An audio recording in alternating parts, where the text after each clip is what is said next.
ನಮಸ್ಕಾರ ಎಲ್ಲ ಕ್ರಿಕೆಟ್ ಅಭಿಮಾನಿಗಳಿಗೆ. ಯಾವುದು ಕತೆ ಪುರಾಣ ಹೇಳ್ದೇನೆ ಡೈರೆಕ್ಟಾಗಿ ಮ್ಯಾಟ್ರಿಗೆ ಬರ್ತೇನೆ. T20 ವರ್ಲ್ಡ್ ಕಪ್ ನಡೀತಾ ಇದೆ.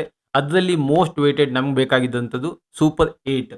ಎಲ್ಲ ಟೀಮನ್ನ ಲೀಗ್ ಮ್ಯಾಚ್‌ಗಳಾದ್ಮೇಲೆ ಫಿಲ್ಟ್ರೇಷನ್ ಮಾಡಿ ಅದರಲ್ಲಿ 8 ಟೀಮನ್ನ ಸೆಲೆಕ್ಟ್ ಮಾಡಿ ಗ್ರೂಪ್ ಎ ಮತ್ತೆ ಗ್ರೂಪ್ ಬಿ ಅಂತ ಮಾಡ್ತಾರೆ. ಅದರಲ್ಲಿ ಗ್ರೂಪ್ ಎದಲ್ಲಿ ಇವತ್ತು ನಡೀತಾ ಇರುವಂಥ ಮ್ಯಾಚಿನ ಬಗ್ಗೆನೇ ನಾವು ಡಿಸ್ಕಸ್ ಮಾಡ್ತಾ ಇರೋದು. So welcome back to the cricket journey.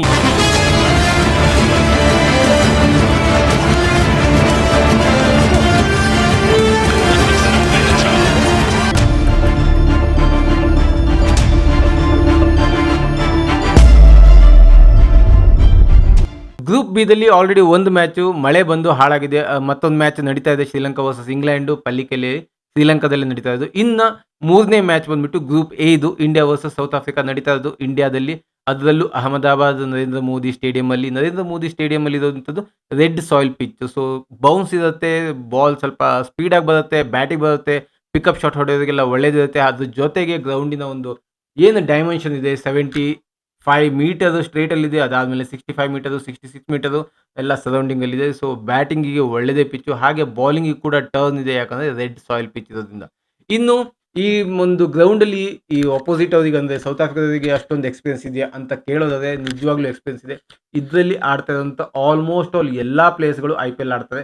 IPL ಆಡುವಂಥ ಎಲ್ಲ ಪ್ಲೇಯರ್ಸ್ಗಳಿಗೂ ಇಂಡಿಯಾದ ಎಲ್ಲ ಪಿಚ್ಚಿನ ಇನ್ಫಾರ್ಮೇಷನ್ ಇರುತ್ತೆ, ಹಾಗೆ ಎಕ್ಸ್ಪೀರಿಯನ್ಸ್ ಕೂಡ ಇರುತ್ತೆ. ಅದ್ರ ಜೊತೆಗೆ ಸೌತ್ ಆಫ್ರಿಕಾ ಕೂಡ ಲೀಗಲ್ಲಿ ಯಾವುದೇ ರೀತಿಯಾದ ಮ್ಯಾಚನ್ನು ಸೋಲ್ದೆ ಟೇಬಲ್ ಟಾಪರ್ ಆಗಿ ಬಂದಂಥ ತಂಡ. ಇನ್ನು ಎರಡೂ ತಂಡನ ಕಂಪೇರ್ ಮಾಡಿ ನೋಡೋದಾದ್ರೆ ಫಸ್ಟ್ ನಮ್ಮ ಇಂಡಿಯಾ ಟೀಮನ್ನು ನೋಡೋಣ. ಇಂಡಿಯಾ ಟೀಮಲ್ಲಿ ಅಭಿಷೇಕ್ ಶರ್ಮಾ, ಇಶಾನ್ ಕಿಶನ್ ಓಪನಿಂಗು, ತಿಲಕ್ ವರ್ಮಾ, ಆಮೇಲೆ ಸೂರ್ಯಕುಮಾರ್ ಯಾದವ್, ಅದಾದಮೇಲೆ ಹಾರ್ದಿಕ್ ಪಾಂಡ್ಯ, ರಿಂಕು ಸಿಂಗ್, ಇನ್ನು ಶಿವಮ್ ದೂಬೆ, ಅಕ್ಷರ್ ಪಟೇಲು, ಇದಿಷ್ಟು batting lineup. But Abhishek Sharma ಅವರ ಬ್ಯಾಟಿಂದ ಯಾವುದೇ ರೀತಿಯಂಥ ರನ್ ಇನ್ನೂ ತನಕ ಬಂದಿಲ್ಲ. ಯಾಕಂದರೆ ಅವರು ಆಡಿರುವಂಥ 3 ಮ್ಯಾಚಲ್ಲಿ ಲೀಗಲ್ಲಿ ಇದ್ದು 4 ಮ್ಯಾಚು, 1 ಮ್ಯಾಚ್ ಅದು ಡ್ರಾಪ್ ಆಗಿ ಸಂಜು ಸ್ಯಾಮ್ಸನ್ ಆಡಿಸಿದ್ರು. ಇನ್ನು 3 ಮ್ಯಾಚಲ್ಲಿ ಯಾವುದೇ ರೀತಿಯಾದಂಥ ರನ್ ಬಂದಿಲ್ಲ, ಎಲ್ಲ ಮ್ಯಾಚಲ್ಲೂ ಡಕ್ಔಟ್ ಆಗಿದ್ದಾರೆ. ಇನ್ನು ಇಶಾನ್ ಕಿಶಾನು ಪಾಕಿಸ್ತಾನ ಮೇಲೆ ಚೆನ್ನಾಗಿ ಆಡಿದ್ದಾರೆ, USA ಮೇಲೆ ಸ್ವಲ್ಪ ಸ್ಟ್ರಗಲ್ ಮಾಡಿದ್ರು ಅಂತ ಅನಿಸುತ್ತೆ. ಅದು ಬಿಟ್ಟು ತಿಲಕ್ ವರ್ಮಾ ಎಲ್ಲ ಮ್ಯಾಚಲ್ಲೂ ಸ್ವಲ್ಪ ಲೋ ಪರ್ಫಾರ್ಮೆನ್ಸ್. ಆ್ಯಂಕರಿಂಗ್ ರೋಲ್ ಮಾಡಬೇಕು, ಬಟ್ ಆ್ಯಂಕರಿಂಗ್ ರೋಲ್ ಜೊತೆಗೆ ಇನ್ನೂ ಸ್ವಲ್ಪ ರನ್ನನ್ನು ಕಲೆಕ್ಟ್ ಮಾಡಬೇಕು. ಅವ್ರ ಸ್ಟ್ರೈಕ್ ರೇಟ್ ಬಂದು 110, 120 ಇದೆ. ಈಗಿನ T20 ಕಾಂಪಿಟೇಟಿವ್ ಅಲ್ಲಿ ಇಷ್ಟೊಂದು ಸ್ಟ್ರೈಕ್ ರೇಟ್ ಇದ್ರೆ ಆಗಲ್ಲ, ಇನ್ನೂ ಹೈ ಸ್ಟ್ರೈಕ್ ರೇಟ್ ಇರಬೇಕು. ಲೈಕ್ ನಮ್ಮ ಇಶಾನ್ ಕಿಶನ್ ಅವರು 210, 220 ಅಥವಾ 180 ಈ ಥರ ಸ್ಟ್ರೈಕ್ ರೇಟಲ್ಲಿ ಆಡ್ತಾರೆ. ಅದು ಆ ಥರ ಆಡಬೇಕಾಗಿದ್ದಂಥ ತಿಲಕ್ ವರ್ಮಾ ತುಂಬಾ ಲೋ ಸ್ಟ್ರೈಕ್ ರೇಟಲ್ಲಿ ಆಡ್ತಾ ಇದ್ದಾರೆ. ಅಲ್ಲಿ ಮಧ್ಯ ನಿಮಗೆ ನೋಡ್ಬೋದು ಸ್ಕೋರ್ ತುಂಬಾನೇ ಕಮ್ಮಿ ಆಗ್ಬಿಡುತ್ತೆ ಒಂದ್ಸಲ ಇಶಾನ್ ಕಿಶನ್ ಔಟ್ ಆದ್ಮೇಲೆ. ಹಾರ್ದಿಕ್ ಪಾಂಡ್ಯ, ಶಿವಮ್ ದುಬೆ ಮತ್ತೆ ರಿಂಕು ಸಿಂಗ್ ಇವ್ರು 3 ಜನ ಮಿಡಲ್ ಆರ್ಡರ್ ಚೆನ್ನಾಗಿ ಬ್ಯಾಟಿಂಗ್ ಮಾಡಿ ಇಂಡಿಯಾನ ಸೇಫರ್ ಸೈಡಿಗೆ ತಗೊಂಡು ಬರ್ತಾ ಇರುವಂತ ಕೆಲಸ ಮಾಡ್ತಾ ಇದ್ದಾರೆ. ಅದು ಬಿಟ್ಟು ಬಾಕಿ ಯಾವುದೇ ಬ್ಯಾಟ್ಸ್ಮನ್ ಇಂದ ಅಷ್ಟೊಂದು ರನ್ ಬರ್ತಾ ಇಲ್ಲ. ಇನ್ನು ಬೌಲಿಂಗ್ ಡಿಪಾರ್ಟ್ಮೆಂಟ್ ಅಲ್ಲಿ ಇಂಡಿಯಾ ನೋಡಿದ್ರೆ ಹಾರ್ದಿಕ್ ಪಾಂಡ್ಯನೇ ಓಪನಿಂಗ್ ಬೌಲಿಂಗ್ ಹಾಕ್ತಾರೆ. ಅವ್ರ ಜೊತೆಗೆ ಬುಮ್ರಾ ಕೂಡ ಬೌಲಿಂಗ್ ಮಾಡ್ತಾರೆ, ಪೇಸ್ ಬೌಲಿಂಗು. ಇನ್ನು ಸ್ಪಿನ್ನರ್ಸ್ ಅಂತ ಬಂದ್ರೆ ಕುಲ್ದೀಪ್ ಯಾದವ್, ಆಮೇಲೆ ಅಕ್ಷರ್ ಪಟೇಲ್, ಅದ್ರ ಜೊತೆಗೆ ವರುಣ್ ಚಕ್ರವರ್ತಿ ಅವರು 4 ಓವರಲ್ಲಿ ಮಿನಿಮಮ್ 3 ವಿಕೆಟ್ ಮತ್ತೆ ರನ್ ತುಂಬಾ ಕಮ್ಮಿ ಕೊಡ್ತಾರೆ. ಎಕಾನಮಿ ಅವ್ರು ತುಂಬಾನೇ ಕಮ್ಮಿ ಇದೆ. ಸೊ ಬೌಲಿಂಗ್ ಡಿಪಾರ್ಟ್ಮೆಂಟ್ ನಮ್ದು ಭಯ ಪಡುವಂಥದ್ದು ಏನೂ ಇಲ್ಲ. ಬ್ಯಾಟಿಂಗ್ ಅಲ್ಲಿ ಸ್ವಲ್ಪ ಎಲ್ಲೋ ಎಡವಟ್ ಆಗೋ ಚಾನ್ಸಸ್ ಇದೆ. ಇನ್ ಕೇಸ್ ನಾವೇನಾದ್ರು ಫಸ್ಟ್ ಬ್ಯಾಟಿಂಗ್ ಮಾಡಿ ಬೌಲಿಂಗ್ ಮಾಡಿ ಡಿಫೆಂಡ್ ಮಾಡೋದಾದ್ರೆ ಹೈ ಚಾನ್ಸ್ ಇದೆ ನಮ್ಗೆ ವಿನ್ ಆಗುವಂಥದ್ದು. ಅದೇನಾದ್ರು ಚೇಸಿಂಗ್ ಬಂದು 180, 190 ಎಲ್ಲ ಚೇಸ್ ಮಾಡಬೇಕು ಸ್ವಲ್ಪ ಡಿಫಿಕಲ್ಟ್ ಅಂತ ನನಗನ್ಸುತ್ತೆ. ಇನ್ನು ಸೌತ್ ಆಫ್ರಿಕಾದ ಬ್ಯಾಟಿಂಗ್ ಲೈನಪ್ ಅಂತ ನೋಡೋದಾದ್ರೆ ಆಡಮ್ ಮಾರ್ಕ್ರಮ್ ಅವ್ರು ಕ್ಯಾಪ್ಟನ್ ಓಪನಿಂಗ್ ಕೂಡ ಮಾಡ್ತಾರೆ. ಅವ್ರ ಜೊತೆ ಕ್ವಿಂಟನ್ ಡಿಕಾಕೋ ಒಂದು right hand left hand combination ಮಾಡ್ತಾರೆ. ಇವರಿಗೆ ಹರ್ಷದೀಪ್ ಸಿಂಗ್ ಅನ್ನ ಆಡ್ಸೋದು ನಂಗೆ ಯಾಕೋ ಡೌಟ್ ಅಂತ ಅನ್ಸುತ್ತೆ. ಸೊ ಅದಕ್ಕಾಗಿ right hand left hand combination Hardik Pandya ಮತ್ತೆ ಬುಮ್ರಾನೇ ಬೌಲಿಂಗ್ ಮಾಡ್ತಾರೆ. ಸೊ ಹರ್ಷದೀಪ್ ಇವತ್ತು ಡ್ರಾಪ್ ಆಗ್ತದೆ ಅಂತ ಅನ್ಸುತ್ತೆ. ಮಾರ್ಕಮು ಮತ್ತೆ ಕ್ವಿಂಟನ್ ಡಿಕಾಕೋ, ಅದಾದ್ಮೇಲೆ ರೆಕಲ್ಟನ್, ಅದಾದ್ಮೇಲೆ ಡೇವಿಡ್ ಬ್ರಾವಿಸ್, ಇವರು ಸ್ವಲ್ಪ ತಾಬಡ್ತೋ ಬಲ್ಲೆಬಾಜು, ಸ್ವಲ್ಪ ಜಾಸ್ತಿನೇ ಸ್ಟ್ರೈಕ್ ರೇಟಲ್ಲೇ ಸ್ಕೋರ್ ಮಾಡ್ತಾರೆ. ಅದಾದ್ಮೇಲೆ ಡೇವಿಡ್ ಮಿಲ್ಲರ್ ಇವಾಗ ಆಡಿದಂಥ ಮ್ಯಾಚ್ಗಳಲ್ಲಿ ಒಳ್ಳೆ ಪರ್ಫಾರ್ಮ್ ಮಾಡಿದ್ದಾರೆ.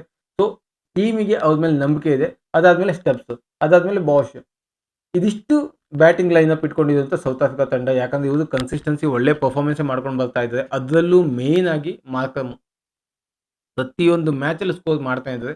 ಇನ್ನು ಬೌಲಿಂಗ್ ಡಿಪಾರ್ಟ್ ಅಂತ ಬಂದರೆ ಕೇಶವ್ ಮಹಾರಾಜ್ ಒಂದು ಸ್ಪಿನ್ನರು, ಅದಾದಮೇಲೆ ನಮ್ಗೆ ಕಾಣೋದು Kagiso Rabada, Lungi Ngidi, Marco Jansen ಕೂಡ ಒಳ್ಳೆ ಆಲ್ರೌಂಡರು, ಬ್ಯಾಟಿಂಗ್ ಕೂಡ ಮಾಡ್ತಾರೆ. ಇಂಡಿಯಾ ಪಿಚ್ಚಲ್ಲಿ ಅವ್ರಿಗೆ ಆಲ್ರೆಡಿ ಆಡಿದಂಥ ಎಕ್ಸ್ಪೀರಿಯನ್ಸ್ ಇದೆ. ಸೊ ಒಳ್ಳೆ ಕಂಪ್ಲೀಟ್ ಪ್ಯಾಕ್ ಆಗಿರುವಂಥ ಟೀಮು. ಎರಡೂ ನೋಡ್ಲಿಕ್ಕಂತೂ ಸಖತ್ ಮಜಾ ಬರೋದಂತ ಹೌದು. ಬಟ್ ಯಾರು ವಿನ್ ಆಗ್ತಾರೆ ಅಂತ ಹೇಳೋದಾದ್ರೆ ಸ್ವಲ್ಪ ಡೌಟ್ ಅಂತ ಅನ್ಸುತ್ತೆ. ಸೌತ್ ಆಫ್ರಿಕಾದ ಬೌಲಿಂಗೇ ಸ್ವಲ್ಪ ವೀಕ್ ಅಂತ ನನ್ನ ಪ್ರಕಾರ. ಯಾಕಂದರೆ ಅದು ಸ್ಪೀಡಲ್ಲೇ ಜಾಸ್ತಿ ಕೊಡ್ತಾ ಇದ್ದಾರೆ.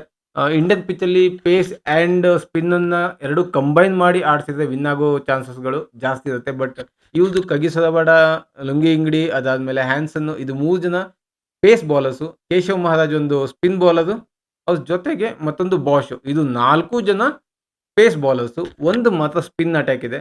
ಸೊ ಹಾಗಾಗಿ ಪೇಸ್ ಬಾಲಿಗೆ ಎಲ್ಲರೂ ಆಡ್ಬಿಡ್ತಾರೆ ಇಂಡಿಯಾದಲ್ಲಿ. ಅದು ಯಾವುದೂ ಒಂದು ಬಿಗ್ ಡಿಫರೆನ್ಸ್ ಆಗಲ್ಲ. ಇಂಡಿಯಾದದು ವಿಕೆಟ್ ಕೊಡ್ತೀನಿ, ವಿಕೆಟ್‌ನ ಸ್ವಲ್ಪ ಉಳಿಸ್ಕೊಂಡ್ರೆ ವಿನ್ ಆಗುವಂಥ ಎಲ್ಲ ಚಾನ್ಸಸ್ ಉಂಟು. ಇವತ್ತಿನ ವಿಡಿಯೋದ ಮೇನ್ ರೀಸನ್ ಏನಪ್ಪಾ ಅಂತ ಹೇಳಿದ್ರೆ, ಸಂಜು ಸ್ಯಾಮ್ಸನ್ ಇವತ್ತು ಪ್ಲೇಯಿಂಗ್ 11ನಲ್ಲಿ ಆಡ್ತಾರೆ ಅನ್ನೋದು. ಯಾಕಂತ ಹೇಳಿದ್ರೆ, ಇನ್ನು ತಿಲಕ್ ವರ್ಮಾ ಅಷ್ಟೊಂದು ಕರೆಕ್ಟಾಗಿ ರನ್ ಮಾಡ್ತಾ ಇಲ್ಲ. ಅಭಿಷೇಕ್ ಶರ್ಮಾ ಕೂಡ ಓಪನಿಂಗಲ್ಲಿ ಫ್ಲಾಪ್ ಆಗ್ತಾ ಇದ್ದಾರೆ. 3 ಮ್ಯಾಚು 0 ಹೊಡೆದಿದ್ದಾರೆ. ಅದು ಬ್ಯಾಕ್‌ಲ್ಯಾಶ್ ಆಗುತ್ತೆ ಟೀಮಿಗೆ ಒಂಥರ. ಅಂದರೆ ಓಪನಿಂಗ್ ಪ್ಲೇಯರ್ ಹೋಗ್ಬಿಟ್ಟು ರನ್ ಮಾಡ್ದೇನೆ 0ಕ್ಕೆ ಔಟ್ ಆಗಿ ಬಂದರೆ ಸ್ವಲ್ಪ ಕಾನ್ಫಿಡೆಂಟ್ ಲೆವೆಲ್ ಕಮ್ಮಿ ಆಗುತ್ತೆ. ಬಾಕಿ ಪ್ಲೇಯರ್ ಮೇಲೆ ಪ್ರೆಷರ್ ಜಾಸ್ತಿ ಆಗುತ್ತೆ. ಒನ್ ಡೌನ್ ಬರುವಂಥ ಪ್ಲೇಯರ್‌ಗೆ ಇನ್ನೂ ಪ್ರೆಷರ್ ಇರುತ್ತೆ. ಅದರಲ್ಲೇ ತಿಲಕ್ ವರ್ಮಾ ರನ್ ಮಾಡ್ತಾ ಇಲ್ಲ. ತಿಲಕ್ ವರ್ಮಾ ಯಾವತ್ತೂ ಒನ್ ಡೌನ್ ಬರುವಂಥ ಪ್ಲೇಯರ್, ಬಟ್ ಅವ್ರು ರನ್ ಆಗ್ತಾ ಇಲ್ಲ. ಆ್ಯಂಕರಿಂಗ್ ರೋಲ್ ಮಾಡಿ ಕೊಡ್ತಾ ಇದ್ದಾರೆ. ಸೊ ಆ ಪ್ಲೇಸಲ್ಲಿ ಸಂಜು ಸ್ಯಾಮ್ಸನ್ ಬಂದರೆ, ಈಗೇನಾದರೂ ಇನ್ ಕೇಸ್ ಓಪನಿಂಗಲ್ಲಿ ಅಭಿಷೇಕ್ ಶರ್ಮಾ ಅಥವಾ ಇಶಾನ್ ಕಿಶನ್ ಇಬ್ಬರಲ್ಲಿ ಯಾರು ಒಬ್ಬರು ಬೇಗ ಔಟ್ ಆದರೆ, ನೆಕ್ಸ್ಟ್ ಬರುವಂಥ ಬ್ಯಾಟ್ಸ್ಮನ್ ಸಂಜು ಸ್ಯಾಮ್ಸನ್. ಸಂಜು ಸ್ಯಾಮ್ಸನ್ ಕೂಡ ಹೊಡೆಯುವಂಥ ಕೆಪಾಸಿಟಿ ಇದೆ. ಬಟ್ ತಿಲಕ್ ವರ್ಮಗೆ ಆ ಥರ ಒಂದೇ ಸಲ ಎಕ್ಸಲರೇಟ್ ಮಾಡುವಂಥ ಕೆಪಾಬಿಲಿಟಿ ಇಲ್ಲ ಅಂತ ಅನಿಸುತ್ತೆ. ಸ್ವಲ್ಪ ನಿಧಾನಕ್ಕಾಡಿ ಆಮೇಲೆ ಕೊನೆಗೆ ಹೊಡೆಯೋದು. ಅದೇನಾಗುತ್ತೆ ಅಂದರೆ, ಶಾರ್ಟರ್ ಫಾರ್ಮೆಟಲ್ಲಿ ಇವ್ರು ಸ್ಲೋ ಆಡಬೇಕಾದ್ರೆ ಆಪೋಸಿಟ್ ಅಂದರೆ ನಾನ್ ಸ್ಟ್ರೈಕಲ್ಲಿ ಇರುವಂಥ ಬ್ಯಾಟ್ಸ್ಮನ್ಗೆ ತುಂಬಾ ಪ್ರೆಷರ್ ಆಗುತ್ತೆ. ಸೊ ಹಾಗಾಗಿ ತಿಲಕ್ ವರ್ಮನ್ನ ಡ್ರಾಪ್ ಮಾಡಿ ಸಂಜು ಸ್ಯಾಮ್ಸನ್ನ ಕರ್ಕೊಂಡು ಬರುವಂಥ ಎಲ್ಲ ಚಾನ್ಸಸ್ಗಳಿದೆ. ಸೊ ನಿಮ್ಮ ಪ್ರಕಾರ ಸಂಜು ಸ್ಯಾಮ್ಸನ್ ಇವತ್ತು ಪ್ಲೇಯಿಂಗ್ 11ನಲ್ಲಿ ಆಡ್ತದೋ ಆಡಲ್ವೋ ಅಂತ ಕಮೆಂಟ್ ಮಾಡಿ ತಿಳಿಸ್ಕೊಡಿ. ಹಾಗೆ ಮುಂದಿನ ವಿಡಿಯೋದಲ್ಲಿ ಮತ್ತೆ ಸಿಗೋಣ. ಅಲ್ಲಿವರೆಗೂ tata bye bye, take care.